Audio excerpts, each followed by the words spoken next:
नमस्कार, सुबह के 10 बजने वाले हैं। वक्त है अपना बिहार का। आपके साथ मैं हूं शिप्रा झा। बिहार में लोकसभा चुनाव से ठीक पहले एनडीए में सीटों के बंटवारे के पेच से ज्यादा चाचा भतीजे यानी पशुपति पारस और चिराग पासवान के बीच सुलह कराने की कोशिश की जा रही है।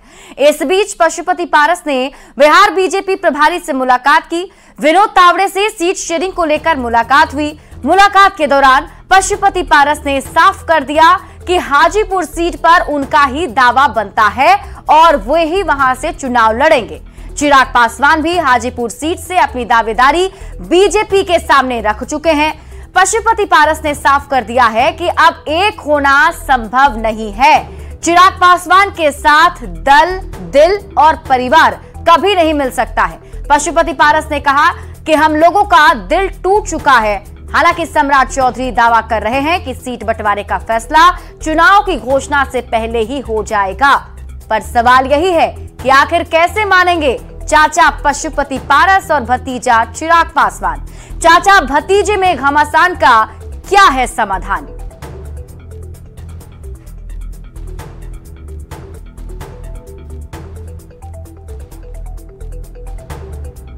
तो चिराग पासवान और पशुपति पारस के बीच में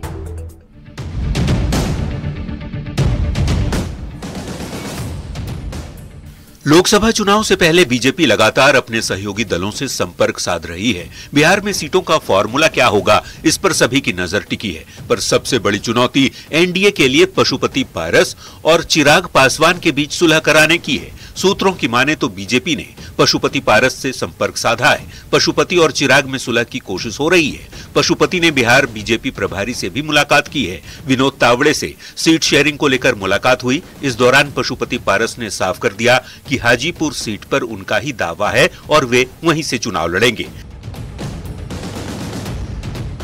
चिराग पासवान भी हाजीपुर सीट से अपनी दावेदारी बीजेपी के सामने रख चुके हैं। सूत्रों के मुताबिक विनोद तावड़े ने पशुपति पारस के सामने प्रस्ताव रखा था कि चिराग और उनकी पार्टी एक बार फिर एक साथ हो जाएं, लेकिन पशुपति पारस ने साफ कर दिया कि अब एक होना संभव नहीं है। चिराग पासवान के साथ दिल, दल और परिवार कभी नहीं मिल सकते। पासवान परिवार में झगड़े से एनडीए की मुश्किल ये है कि पासवान फैमिली में उत्तराधिकार की लड़ाई है। रामविलास पासवान का उत्तराधिकारी कौन? हाजीपुर सीट पर चिराग और पशुपति आमने सामने हैं। हाजीपुर सीट के लिए चिराग पासवान अड़े हैं, जबकि पशुपति पारस हाजीपुर सीट नहीं छोड़ना चाहते। इधर डिप्टी सीएम सम्राट चौधरी कहते हैं कि जल्द ही खुशखबरी मिलेगी। चाचा भतीजे के सवाल पर कहा कि सभी लोगों से बातचीत चल रही है, इसके बाद सभी सूचना दे दी जाएगी। हो जाएगा। अभी तो चुनाव की घोषणा नहीं हुई है। घोषणा होने के पहले ही पूरा होगा। नहीं, सभी लोग आएंगे। चुनाव से ठीक पहले एनडीए में सीटों के पेंच से ज्यादा बड़ा सवाल यही उठ रहा है कि आखिर कैसे मानेंगे चाचा भतीजा। न्यूज़ 18 के लिए दिल्ली से अमितेश सिंह के साथ ब्यूरो रिपोर्ट। तो लोकसभा चुनाव से ठीक पहले एनडीए में सीटों के बंटवारे के पेच से ज्यादा चाचा भतीजे यानी पशुपति पारस और चिराग पासवान के बीच सुलह कराने की बात है। चाचा और भतीजा की लड़ाई पर एनडीए के नेता बीच बचाव का बयान देकर बचने की कोशिश कर रहे हैं, लेकिन चाचा भतीजा के पार्टी के नेता एक दूसरे के खिलाफ मोर्चा खोल बैठे हैं। ऐसे में सवाल है कि दोनों के बीच सुलह का फॉर्मूला क्या होगा, जिसका जवाब फिलहाल किसी के पास नहीं है। जब चचा भतीजा का उद्देश्य एक है कि देश को विश्व का सबसे सर्वश्रेष्ठ राष्ट्र बनाना और मोदी जी को पुनः देश का प्रधानमंत्री बनाना, तो सीट शेयरिंग कोई मुद्दा ही नहीं रह जाता है। साथ ही माननीय प्रधानमंत्री श्री नरेंद्र मोदी जी की बात को चचा भतीजा कभी नहीं टाल सकते, क्योंकि पीएम मोदी पर उनका अटूट विश्वास है। इसलिए माननीय प्रधानमंत्री जी जैसा कहेंगे वे वैसा ही करेंगे। एनडीए में कभी सीट को लेकर खींचतान की स्थिति नहीं रहती है। एनडीए का एक नेचुरल अलायंस रहा है। कमोवेश यही स्वरूप पिछले लोकसभा के चुनाव में भी रहा है, जहां बिहार की जनता ने 40 में से 39 सीटें जिता करती थी। इस लोकसभा के चुनाव में कुछ अन्य दल भी हमारे साथ एनडीए में हैं। सीटों का बंटवारा पूरे समन्वय के साथ होगा। कुछ सीटों को लेकर बहुत तरह की खबरें चलाई जा रही हैं, भ्रम की स्थिति पैदा की जा रही है, लेकिन सही समय पर सही तरीके से हर एक सीट पर सही उम्मीदवार उतारे जाएंगे ताकि जनता का आशीर्वाद पूरी तरीके से मिल सके। देखिए, जो हमारी पार्टी और हमारे संगठन के अंदर या एनडीए अलायंस की तरफ नजरें गड़ाए हुए हैं कि यहाँ क्या हो रहा है, सीटों के बंटवारा क्यों नहीं हो रहा है, चाचा भतीजा में क्या हो रहा है, हाजीपुर कौन लड़ेगा कौन नहीं लड़ेगा। अरे मेरे भैया, आप अपने घर को देखिए, दूसरे के दरवाजा खुला हुआ दरवाजा में झांकने की जरूरत नहीं है। हमारे यहाँ सब कुछ बढ़िया है, टाइम पे सब कुछ आ जाएगा। चाहे हाजीपुर का मसला हो, चाहे मेरे सीट के शेयरिंग का लेकर के बात हो, हम कितने सीट पे लड़ेंगे।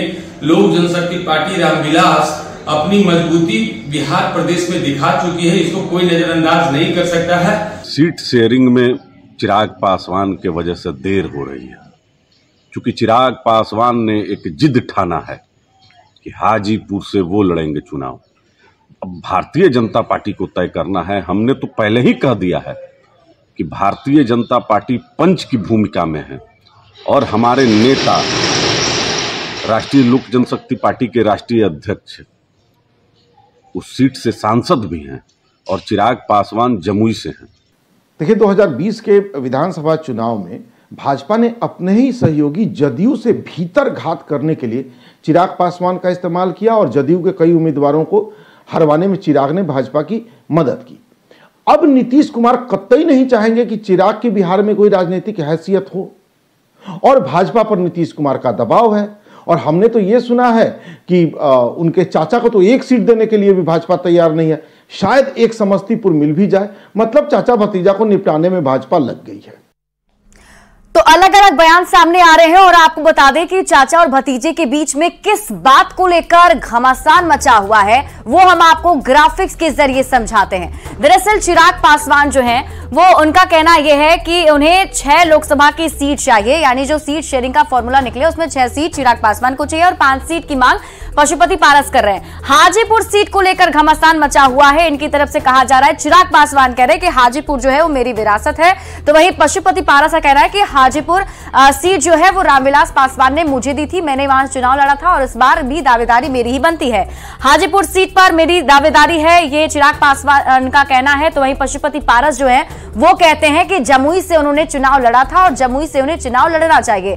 तो इस तरीके से देखें तो एक एक सीटों को लेकर के दावे किए जा रहे हैं और साथ ही साथ पशुपति पारस का कहना है कि हाजीपुर सीट हम किसी भी हालत में नहीं छोड़ेंगे और इनका कहना है चिराग पासवान का कि हाजीपुर जो है वो मेरी विरासत है, तो वो छोड़ने के लिए तैयार नहीं है। रामविलास का असली उत्तराधिकारी चिराग पासवान है, वो ऐसा कह रहे हैं। तो उनका कहना है पशुपति पारस का कि राजनीतिक उत्तराधिकारी रामविलास पासवान के वो हैं। और इसके साथ ही बीजेपी की तरफ से कोशिश की जा रही है कि ये सभी यानी कि चाचा और भतीजा जो है वो एक साथ आ जाएं तो आसानी होगी सीट शेयरिंग में, और इसलिए बात भी की जा रही थी पशुपति पारस से। बिहार बीजेपी प्रभारी जो है विनोद तावड़े, उन्होंने मुलाकात की, बात भी की, लेकिन बात बनी नहीं। अब पशुपति पारस का कहना है कि हाजीपुर सीट पर जो है मेरी उम्मीदवारी बनती है, मेरा हक है। तो ऐसे में जो घमासान है वो बढ़ता चला जा रहा है। सुलह की कोई भी बात नजर नहीं आ रही है। हालांकि बीजेपी की तरफ से कोशिश जरूर की जा रही है कि चाचा और भतीजे के बीच सुलह करा ली जाए। तो लोकसभा चुनाव को लेकर एनडीए में मंथन जारी है, सीट शेयरिंग को लेकर बातचीत लगातार जारी है। सहयोगी दलों से बीजेपी बातचीत कर रही है और सीट शेयरिंग का फॉर्मूला निकालने की कोशिश की जा रही है, लेकिन सीट शेयरिंग पर सहमति बनाने की कोशिश में चिराग पासवान और पशुपति पारस की वजह से देरी हो रही है। अलग अलग वार्ता बीजेपी के सीनियर नेता अपने अलग अलग दलों के साथ कर रहे हैं, बातचीत की जा रही है। चुनाव की घोषणा से पहले सीट शेयरिंग फाइनल करने की बात जरूर कही जा रही है, लेकिन अभी तक फाइनल सीट शेयरिंग हो नहीं पाया है। चिराग पासवान हाजीपुर सीट पर अपना दावा ठोक रहे हैं, तो चाचा पशुपति पारस भी हाजीपुर सीट छोड़ने के लिए तैयार नहीं है। उनकी तरफ से कहा जा रहा है कि वो हाजीपुर सीट नहीं छोड़ेंगे और जल्द बातचीत के जरिए सीटों का फॉर्मूला तय करने का दावा बीजेपी की तरफ से किया जा रहा है और ये कोशिश की जा रही है कि जल्द से जल्द सीटों का फॉर्मूला जो है वो तय हो जाए, लेकिन अभी तक ये मामला सुलझा नहीं है। देखने वाली बात होगी कौन सा फॉर्मूला निकलता है जिससे सभी दल सेटिस्फाइड हो जाते हैं। बढ़ते हैं आगे और अगली खबर आपको समस्तीपुर से बता दें। बड़ी खबर समस्तीपुर से मिल रही है। देसवा रेलवे स्टेशन के पास मालगाड़ी डिरेल हुई। प्लेटफॉर्म संख्या 1 से निकलने के बाद ही मालगाड़ी जो है वो बंद हो गई। रेलवे लाइन की ओर से बढ़ गई थी मालगाड़ी। रेलवे गुमटी के पास पटरी से मालगाड़ी नीचे उतर गई। मालगाड़ी का इंजन समस्तीपुर रोसड़ा रेलखंड का ये पूरा मामला बताया जा रहा है। तस्वीर हम आपको वहां की दिखा रहे हैं। समस्तीपुर से आपको इस वक्त की बड़ी खबर बता दें, जहां देसवा रेलवे स्टेशन के पास मालगाड़ी डिरेल हो गई है। बताया जा रहा है प्लेटफॉर्म संख्या 1 से निकलने के बाद बंद रेलवे लाइन की ओर से मालगाड़ी आगे बढ़ गई थी। रेलवे गुमटी के पास पटरी से नीचे उतर गई मालगाड़ी। संवाददाता मुकेश अधिक जानकारी के साथ हमारे साथ जुड़े हुए हैं। मुकेश, क्या अपडेट है? जी, यहाँ पे रेल परिचालन डिरेल होने के बाद बाधित हो गई थी और राजधानी एक्सप्रेस भी फंस गई थी। हालांकि मेन लाइन होकर के राजधानी एक्सप्रेस को पास करा लिया गया है और अन्य ट्रेन जो फंसी है उसे भी निकालने का प्रयास यहाँ पर जो रेलवे के अधिकारी हैं, कर्मी हैं, उनके द्वारा किया जा रहा है। और ये जो घटना हुई मालगाड़ी का पटरी से उतरने वाली, इसमें सबसे कहीं ना कहीं बड़ी गलती हुई है, चूंकि बंद लाइन की तरफ ये ट्रेन चली गई। जब प्लेटफॉर्म संख्या 1 से मालगाड़ी निकलती है और बंद लाइन की तरफ चली है, तो कहीं ना कहीं बड़ी लापरवाही है। और इस मामले की जांच के लिए जो जानकारी मिल रही है, डीआरएम के द्वारा एक कमेटी का गठन किया जा रहा है। जो कमेटी कैसे डिरेल हुई उसकी रिपोर्ट देगी, फिर आगे की कार्रवाई रेलवे के द्वारा इस पर की जा सकती है। जी मुकेश, क्या लगता है कितने देर में यहाँ पर स्थिति सब कुछ क्लियर कर लिया जाएगा? जी, ट्रेन की इंजन जैसे ही वहां से हटती है वहां पे सब कुछ सामान्य हो जाएगी और 1 से 2 घंटे में स्थिति सामान्य हो जानी चाहिए। जी चलिए, आप इस पूरी खबर पर नजर बनाए रखें। बहुत बहुत शुक्रिया तमाम जानकारी के लिए। बढ़ते हैं आगे। आरा से आपको बड़ी खबर बता दें, आज फैमिली कोर्ट जा सकते हैं power star Pawan Singh. Family court में आज केस की तारीख है और इसलिए पवन सिंह फैमिली कोर्ट जा सकते हैं। पत्नी ज्योति सिंह के साथ उनका तलाक का मामला चल रहा है। पति पत्नी के बीच सुलह हो सकती है, ये बड़ी खबर सामने आ रही है। आपको बता दें, इससे पहले जब कोर्ट में दोनों की पेशी हुई थी उस वक्त काफी डिमांड किया गया था ज्योति सिंह की तरफ से, लेकिन अब यह खबर सामने आ रही है कि पति पत्नी यानी ज्योति सिंह और पवन सिंह के बीच सुलह हो सकती है। तो आज कोर्ट की तारीख के लिए पवन सिंह आरा जाने वाले हैं। बेगूसराय से आपको बड़ी खबर बता दें, जहां एनसीबी की टीम को बड़ी सफलता हाथ लगी है। 5 करोड़ से अधिक का कफ सिरप बरामद किया गया है। प्रतिबंधित कफ सिरप कोडीन बरामद किया गया है। बताया जा रहा है कंटेनर में छिपाकर कोडीन की तस्करी की जा रही थी। गुजरात से असम इसे भेजा जा रहा था, लेकिन बछवाड़ा जंक्शन पर कार्रवाई करते हुए कंटेनर को पकड़ लिया गया है। 5 करोड़ से अधिक का कफ सिरप बरामद किया गया है। अनंत अंबानी और राधिका मर्चेंट की प्री वेडिंग सेरेमनी के तहत धीरूभाई अंबानी के जन्मस्थान चोरवाड में पूरे गांव के लोगों के लिए भोजन समारोह का आयोजन किया गया। इस समारोह में कोकिलाबेन अंबानी, अनंत अंबानी और राधिका अंबानी उपस्थित रहे थे। कोकिलाबेन अंबानी ने अपनी शादी की सालगिरह के मौके पर धीरूभाई को याद करके पुरानी यादें ताजा की। जामनगर में शुरू हुई अनंत राधिका की प्री वेडिंग सेरेमनी जब धीरूभाई अंबानी के जन्मस्थान चोरवाड पहुंची तो गांव वालों ने अंबानी परिवार का बहुत ही उत्साह के साथ स्वागत किया। हजारों लोग भोजन समारोह में उपस्थित रहे। अनंत अंबानी और राधिका मर्चेंट ने भी गांव वालों के साथ ही भोजन किया। पूरे अंबानी परिवार ने गांव वालों को प्रेम से भोजन खिलाकर धीरूभाई के जन्मस्थान चोरवाड की तारीफ की। અને મારા દાદાજીના ગામડામાં તો મારું એક જ અહીંયા વિચાર છે, તમે બધા મને અને રાધિકાને અને મારા આખા કુટુંબને આશીર્વાદ આપો। હું અહીંયા બધાને આશીર્વાદ લેવા માટે આવ્યો છે।